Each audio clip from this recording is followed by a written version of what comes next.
This article is from Times Political. The DC Tim Scott had a very ordinary evening in his first presidential debate. In fact, no one went after him. He did not follow them. He spoke for only 8 minutes over 2 hours. And when he spoke, he largely disappeared into the dark blue background. Even their stands wondered where their men's fire had gone. A poll found that only 4 of Republicans thought Scott had won the night. It ranked last in Google searches before and after the controversy. Still, Scott isn't going anywhere anytime soon. It was first candidate to place an ad order after Labor Day and has one of the largest war chests in race. Zombie Candidate is a movie that comes out every 4 years. A politician who doesn't know when to give up. We are coming to a time in the 2024 presidential race where campaigns are starting to look more like tragicomedies than successful initiatives. In an argument, Scott doesn't belong to this camp yet. There are certainly others who reach the dreaded stage of a campaign much faster. Failed to pass the debate stage last week. Miami Mayor Francis Suarez has effectively terminated his candidacy. 2 others on stage in Milwaukee may not attend the second debate in September. So, step by step, we begin to approach the zombie phase of this campaign, where the Walking Dead candidates are trying to get through with no reasonable expectation of success.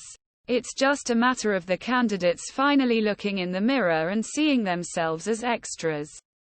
In Michael Jackson's Thriller music video, 2 Republican in the House.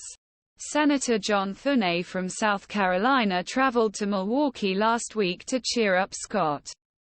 His Senate colleagues' assessment of place on the field showed his discomfort at seeing party reshaped to the of Donald Trump. We need an alternative to the former president, Thune told me. There's obviously an appetite for complaint and politics is based on fear. But I think there's a majority out there looking for someone who speaks to people's hopes and doesn't feed their fears. Thune made this assessment right after a GOP debate in which most of candidates tried to reach the GOP pre-voters in exactly way she criticizes.